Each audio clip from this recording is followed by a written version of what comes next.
¿Por qué yo digo que no se debe mezclar un pez koi con una flor de loto en un tatuaje japonés? Finalmente llegamos al episodio que todo el mundo quería escuchar, así que vamos a él. Acomódate que desde acá, desde mi estudio en Olivos, comenzamos con este podcast.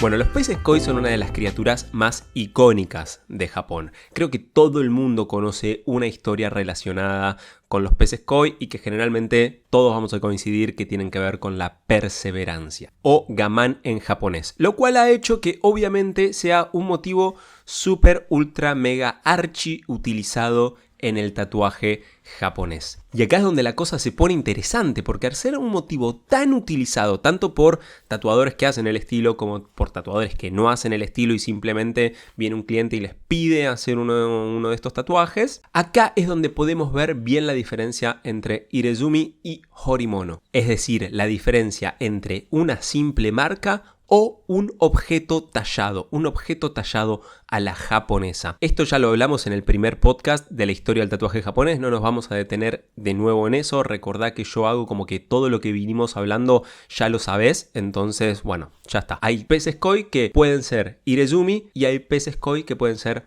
Horimono. Y obviamente esto no sería un podcast mío si no te empiezo a complicar la cosa con un poco de psicoanálisis lacaniano. ¿Por qué? Porque recordad, yo soy psicoanalista, antes de ser tatuador fui psicoanalista, lo sigo yendo, y mi mirada sobre la cultura japonesa o sobre las culturas japonesas, como empecé a decir ahora, siempre está tamizada a través del prisma psicoanalítico. ¿Ok? Y hay algo muy interesante. Te quiero introducir en tres conceptos que son la tesis fundamental de Jacques Lacan, que fue un psicoanalista francés, mi preferido, y que toda su teoría, toda su clínica psicoanalítica está tamizada a través de tres registros que son sumamente útiles para leer la vida en el día a día y que yo también lo utilizo mucho en la clínica mía psicoanalítica con pacientes, y que también a través de esto leo mucho el tatuaje japonés porque da una visión súper interesante. Son tres registros a los que Lacan llamó lo simbólico, lo imaginario y lo real. Él dice que toda nuestra existencia está inmersa en estos tres registros que se van complementando unos a otros. ¿Ok? Para explicarte esto, quiero que te imagines en tu cabeza un tatuaje de un pez koi, una media manga, un pez koi con una flor de loto. Tenela en la cabeza, ¿ok? ¿Vos qué estás viendo? Estás viendo el tatuaje en sí, ¿no? Eso sería el registro de lo imaginario para Lacan. Yo lo que te voy a pedir ahora es que te imagines que ese tatuaje está en tres capas distintas. Una capa imaginaria, una capa simbólica y una capa real. La primera capa de comprensión sobre eso que estás percibiendo, bueno, es justamente el diseño del tatuaje, que puede estar buenísimo. Puede ser ese pez koi con una flor de loto en ese estilo neotradicional, lleno de color, lleno de movimiento, lleno de agua, que está buenísimo, ¿no? Es como la máscara del tatuaje, la representación visual que se presenta en ese mundo exterior. En términos de Lacan, esta representación superficial correspondería al dominio de lo imaginario. ¿Sí? Ese pez koi con esa flor de loto sería la proyección de una imagen idealizada que pensó el tatuador, ya sea de sí mismo o de la idea del tatuaje de otra persona, que puede reflejar los deseos del cliente, sus aspiraciones, sus identidades, sus fantasías o su comprensión sobre lo que sería el tatuaje japonés, para ponerlo en los términos del último podcast en el que hablamos sobre los kappa, ¿no? Haciendo esta diferencia entre lo que se comprende y lo que se razona. Bueno, lo imaginario, esa imagen de ese pez koi, ese tatuaje, estaría como del lado de la comprensión.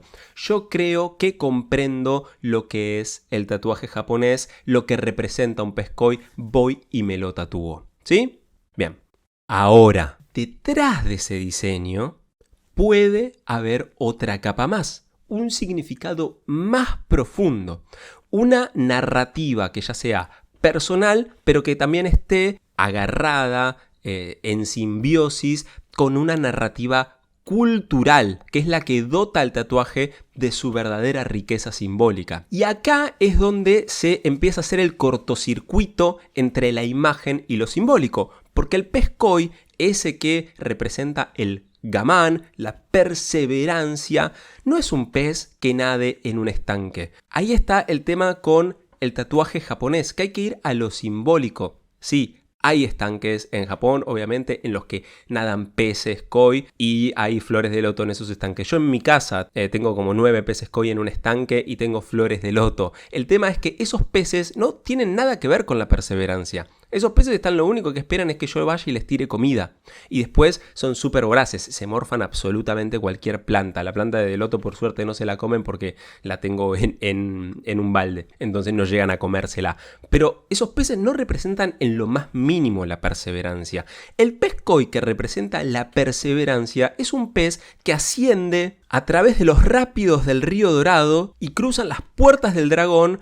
Se podrían transformar en dragones. ¿Ok? Entonces ese es el símbolo que representa el pez koi. Un pez koi que, a pesar que los demonios que están en la zona se burlan de ellos porque caen una y otra vez, algunos peces, casi que dejando su vida en ello, lo intentan una y otra vez hasta que pueden cruzar las puertas del dragón, se transforman en dragón porque el dios dragón los premia con transformarlos en dragón y podrían vivir una felicidad eterna. Y ahí hay que ir a ver los ukiyo-e, porque cuando miramos los ukiyo-e vemos bien cómo está representado el koi en el periodo Edo, que es el momento en el que viene toda esta cosa simbólica del tatuaje japonés, propiamente dicho, del horimono, distinto del irezumi. Y vemos que cuando están las representaciones de estos peces ascendiendo a través de la montaña, perseverando para convertirse en dragones, no hay flores de loto. Porque que tenga una flor de loto representaría que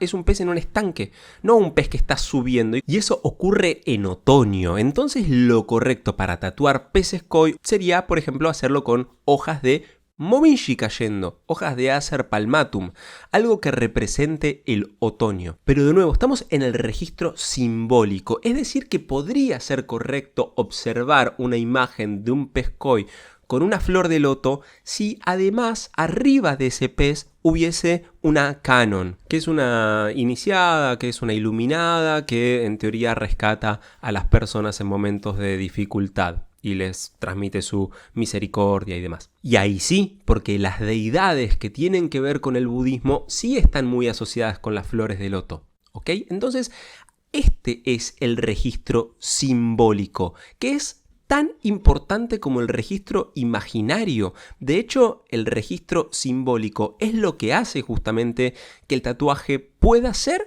o no ser un horimono y que simplemente sea un irezumi, una marca. Entonces, con la teoría lacaniana, este nivel simbólico, esta segunda capa que está por debajo de lo que estás viendo, es la que refleja la dimensión del lenguaje y de la cadena significante, es decir, de los significantes de las representaciones que se van anudando para generar sentidos, para generar significados culturales y que subyacen a esa representación visual. Es acá, en este registro simbólico, donde se encuentran las conexiones entre el tatuaje y el contexto más amplio, no solo del individuo que obviamente llega a vos porque quiere representar, en este caso, la perseverancia, porque tiene una historia en relación a eso, sino la representación, la historia, el símbolo cultural de lo que le vas a tatuar. Entonces, si una persona llega y se quiere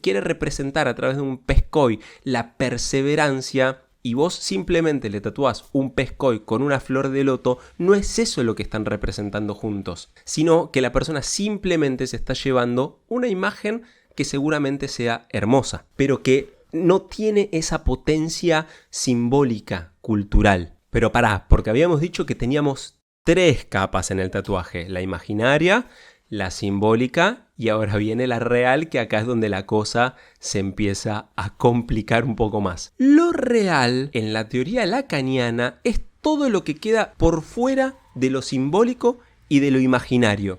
Dice Lacan que lo real es una falla de lo simbólico, es esa incapacidad de lo simbólico de decirlo todo y que hace que quede un resto, una falla en el lenguaje. Es esa incapacidad de las imágenes de apresarlo todo y que quede algo por fuera, ¿ok? En este caso, lo real en el tatuaje es esa tercera capa, está en la realidad física misma de la piel. Más allá de la representación visual y del significado simbólico, está la experiencia corporal tangible de llevar el tatuaje en una de las muchas capas de la piel. Acá lo real es esta cosa de sentir el dolor físico o el mismo placer que se asocia al proceso de tatuar, el cambio físico que experimenta la piel con el tiempo. Entonces, en la perspectiva lacaniana, este nivel de experiencia corporal representa lo real, es decir, aquello que escapa a la simbolización y a la idealización y que se presenta como una presencia inmediata que está ahí, es como lo biológico, ¿no? Porque nosotros no podemos saber nada de lo que ocurre adentro de nuestra piel. Sí, tenemos la teoría, sabemos que la piel, que la tinta ingresa, como la molécula es muy grande, los glóbulos blancos no la pueden degradar, entonces la apresan y la tinta queda ahí apresada y por eso el tatuaje se ve así como se ve, y que el sol lo que va haciendo es que de a poquito actúa como un láser y va deshaciendo esas moléculas y las moléculas se empiezan a desarmar y los glóbulos blancos pueden empezar a agarrar pequeños pedacitos de pigmento, irlo sacando, pero todo eso lo sabemos a través de lo simbólico. Hay una teoría que nos cuenta eso, pero nosotros en lo real, la verdad es que no podemos saber nada sobre eso. Nosotros no podemos sentir a nuestros glóbulos blancos trabajando, ni verlos, ni aunque sepamos lo que es, podemos terminar de capturar algo de eso. No sé si se entiende, es como esa cosa que siempre que uno intenta agarrar con una imagen o con el lenguaje algo siempre se escapa. No se puede saber todo sobre algo, o sea, hay algo que siempre queda por fuera. Eso es lo real. Y ¿sabes qué? No hay nada más real que te hagas miembro de la comunidad de tatuajes japoneses. A través de la simbólica suma de $2 al mes te podés hacer miembro, o sea, vas a tener videos míos mostrando lugares de acá del estudio, mostrando cómo dibujar algunas cosas, explicando algunas cosas más en profundidad que van a ser solo para miembros. Imagínate que yo estaba cobrando las mentorías $350, las dejé de dar y ahora estoy apostando a esto, a que sea accesible a todo el mundo. $2 al mes, es algo totalmente simbólico, no te tomás ni un café. Te dejo el link para que te unas. Seguimos. En lo real también está esta cosa de la melancolía por Japón, o por lo menos a mí me pasa, yo tengo esta melancolía por Japón, que es un lugar que yo siento mío, pero que no es mío, yo no nací ahí, no tengo nada que ver con esa cultura, simplemente la estudio, veo sus imágenes, la recorrí 2 meses, es decir, yo pasé simplemente 60 días en Japón, o sea, en 2 viajes, ¿no? Pero estuve nada más 60 días y sin embargo yo siento esa nostalgia de que es como mi lugar, es como eso que es inapresable. Y cuando me preguntan, che, ¿y por qué te gusta tanto Japón? Y no sé, trato de encontrar razones, en algunos podcasts he ido contando algunas cositas, pero la realidad es que esa melancolía es inabarcable, está en el dominio de lo real, está en el dominio de lo que, bueno, no sé, es. Pero que ese es también ayuda a lo imaginario, a lo simbólico, a seguir construyendo cosas para poder acercarte más a ese real, ¿ok? Yo hago este podcast justamente porque me quiero seguir acercando a ese real perdido. Pero como el real, siempre que te acercas un poquito, se aleja un poco más a través de lo simbólico y lo imaginario, yo me hago nuevas maneras de seguirme acercando, lo cual me sigue conectando más con la cultura japonesa y es toda una cosa que se va retroalimentando. La teoría lacaniana es increíble para leer la realidad. Yo sé que esto de lo real es muy difícil. Vamos a poner... los 3 registros son bastante difíciles de aprender. O sea, yo te estoy resumiendo en un podcast de 20 minutos algo que me llevó, no sé, 10 años, una carrera y un posgrado, 2 posgrados a entender. Pero bueno, espero que te puedas estar acercando un poco porque es una locura. Vamos a poner algunos ejemplos más concretos de esto que es lo simbólico, lo imaginario y lo real. Para mí no hay tatuaje más imaginario, es decir, más que sea nada más que una imagen, que tatuajes del tipo Carpe Diem, Memento Mori. No sé, debe haber 50 millones de personas que tienen un tatuaje que dice Memento Mori o Carpe Diem. O sea, no puede ser más del registro imaginario. Está bien que el tatuaje seguramente tenga un significado para la persona, pero bueno, yo una vez me encontré en el tren una chica que tenía 3 puntitos tatuados, o sea, 3 puntitos en una mano, y le dije, che, ¿y eso? No, que el puntito chiquito representa a mi mamá, porque el otro a mi tío, y el otro... Bueno, está bien, te querías tatuar, fin. Y está bien, no está mal, no está mal. Pero ahora vamos a ir a por qué yo leo el tatuaje japonés en estos 3 registros. Justamente lo que le pasaba a Lacan es que él veía que los post-freudianos, es decir, los que vinieron después de Freud, sobre todo la escuela americana o la escuela inglesa, empezaron a irse de lo que Freud había propuesto, que era ir al inconsciente, a lo simbólico y a lo real, a través del síntoma. Y los post-freudianos lo que hicieron fue empezar a tratar el síntoma simplemente. Vos tenías una afección psíquica, o qué sé yo, no sé, cualquier cosa, lo que sea, un síntoma, y la terapia post-freudiana lo que hacía era sacarte ese síntoma. Y Lacan viene a decir, muchachos, esto no es lo que propuso Freud. Lo que propuso Freud es que a través de lo imaginario, a través del síntoma, nosotros podamos acceder al inconsciente. Entonces, hagamos un retorno a Freud, dejémonos de joder con lo imaginario y busquemos la riqueza simbólica, que viene asociada al síntoma. Entonces, Lacan lo que hizo fue hacer como una reinterpretación freudiana y decir, bueno, acá lo imaginario no es lo importante, el síntoma no es lo importante, acá lo importante es lo inconsciente, ¿ok? Entonces lo que hace Lacan es dar predominancia a lo simbólico. O sea, toda su teoría en un primer momento gira en torno a lo simbólico. O sea, en este caso sería como a esta cosa de el pez koi no va con una flor de loto. Porque el pez koi sube en otoño, entonces las hojas de arce iría con eso. O sea, Lacan estaría en ese momento. Después, en otro momento de su carrera, sigue y empieza a decir, che, no, para lo simbólico no era tan importante. Acá me parece que lo importante es lo real. El tema es que, bueno, empieza otro problema. Se le empiezan a suicidar un montón de pacientes porque le da tanta bola a lo real que se olvida de lo simbólico y se olvida de lo imaginario. Entonces dice, pará, no, acá lo importante es la equivalencia entre los 3 registros. Y fíjate qué loco que estamos pasando, o sea, ¿por qué me parece tan importante esta diferencia entre Irezumi y Horimono, esta diferencia entre lo imaginario, lo simbólico y lo real, y que estén en equilibrio? Porque fíjate que hoy día no hay tatuaje más real que el blackout. El blackout es lo real lacaniano personificado en el tatuaje. Es un tatuaje que viene a tapar todo registro imaginario. O sea, es una cosa cruda, es como algo que viene como a cortar con toda esa cosa que te hiciste imaginaria y que muy probablemente no signifique nada.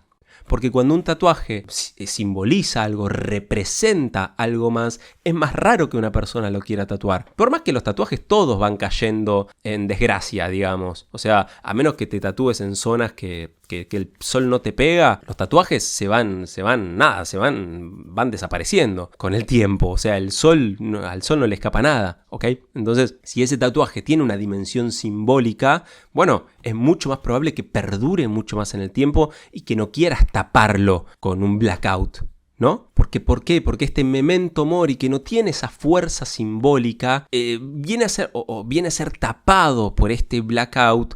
Porque este blackout representa como la eliminación total de la piel previamente tatuada y para los que no saben, crea un área sólida negra. O sea, te queda una parte del cuerpo negra. Y esta eliminación puede interpretarse como un acto radical de despojar las capas superficiales del significado de la imagen, ¿no? De lo imaginario, y deja solo la piel desnuda y tangible, como si fuese tu piel pero negra, como tratar de volver a lo real, como tratando de hacer un retorno real, eliminando la capa imaginaria para poder confrontar directamente con la materialidad de la piel y del cuerpo. Pero ojo, que también lo simbólico puede querer ser barrido a través de este blackout.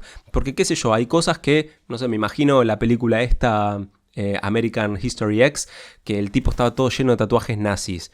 Cuando lo simbólico que a él le representaba eso cae, bueno, capaz ahí sí va a querer taparlo o sacárselo con láser, porque cambió su perspectiva simbólica e imaginaria, ¿no? Entonces, a lo que yo quiero apuntar es un poco a esto, que volvamos a lo simbólico del tatuaje. O sea, todas las culturas tuvieron algún tipo de tatuaje y generalmente representaban simbólicamente en la cultura un paso, ¿no? Un paso a la adultez, a la maduración sexual o a lo que sea. Pero tampoco veo mal que se tatúen una frase memento mori, ¿ok? Pero como lo que hablábamos la vez pasada, no es lo mismo la comprensión que la razón, porque sí, memento mori, recuerda que morirás, recuerda que eres mortal, eso significa algo para mí porque todos los días, no sé qué, pero es como cuando posteamos una vez por año una frase de Einstein para sentirnos inteligentes en Facebook. Pero nosotros no nos metemos a ver el proceso que hizo Einstein para llegar a esa frase. O sea, memento mori es una imagen. Está bien, es una frase, pero es una frase imaginaria, es una imagen. Distinto es la persona que entiende, va y busca y trata de comprender de dónde, cómo y hace ese proceso de apropiarse de ese memento mori. Entonces a lo que apunto es que tatuajes como memento mori a menudo las personas los eligen por su apelación estética o por su asociación con un ideal de vida, pero que no necesariamente se comprende completamente la profundidad simbólica o su implicación psíquica o filosófica. Estos tatuajes sirven más como una proyección de una imagen idealizada de sí mismo o de cierto valor cultural. No sé si es claro lo que quiero decir. Con esto no quiero decir no te tatúes memento mori, no. Es otra cosa lo que quiero apuntar. Tengamos la equivalencia entre lo imaginario, lo simbólico y lo real. Y recordemos que para los japoneses del periodo Edo, siguiendo esta misma lógica, un pez koi con una flor de loto sería irezumi. No sería horimono, sería irezumi porque no está respetando la historia, no está respetando lo simbólico. Lo importante del tatuaje japonés, del horimono, del objeto tallado, del tatuaje japonés que nosotros queremos hacer, es justamente que se respete el valor simbólico, que la imagen vaya acompañada de su historia, que la imagen vaya también acompañada de eso que no se puede decir y que por eso uno quiere tatuárselo en la piel, quiere marcarlo, ¿ok? Porque si nosotros nos queremos tatuar algo, es justamente porque hay un real al que no podemos acceder. Por eso nos tatuamos, para hacer una marca en lo real. Siempre recordá, el tatuaje está en lo real de tu organismo biológico. Vos le decís brazo, pero eso es una imagen. El brazo es una imagen y que tiene una carga simbólica. El brazo se usa para usar la raqueta de tenis, se usa para manejar, se usa para agarrar el tenedor y comer. O sea, el brazo tiene una función simbólica. La imagen del brazo tiene una función simbólica, pero hay algo que escapa. Entonces nosotros con el tatuaje queremos inyectar tinta en lo real de nuestro organismo biológico. Entonces, para concluir, podemos decir que del lado de lo imaginario quedarían tatuajes como este, ¿no? Que solo apelan a la imagen, como Carpe Diem, Memento Mori, o mismo como estilos que apelan a la imagen y que son espectaculares a nivel visual, como el neo-oriental. Del lado simbólico quedarían más los tatuajes del tipo que tienen una fuerza cultural muy importante, como los tribales neozelandeses, el americano o bueno, el mismo tatuaje japonés, horimono. Y del lado real ya quedarían los tatuajes que apelan a borrar con todo registro simbólico imaginario, como el blackout o mismo estas modificaciones extremas que se hacen algunos personajes como el Black Alien Project, que se ha llegado a tatuar, no sé, todo el cuerpo casi que de negro y encima sobre eso se hace escaras con, no sé si se lo hacen con láser o con cinceles, no sé, es una cosa muy extraña y hasta se ha amputado dedos ese hombre. Y es muy loco porque en la esquizofrenia, es una patología que se caracteriza justamente porque no tiene este registro simbólico para hacer como el aguante, sino que es pura imagen y puro real. Muchos esquizofrénicos llegan a amputarse miembros de su cuerpo como, bueno, un escape ante la angustia que los irrumpe. Angustia que nosotros, los que estamos más del lado simbólico, podemos apelar a esos símbolos que nos respaldan para paliar un poco esa angustia.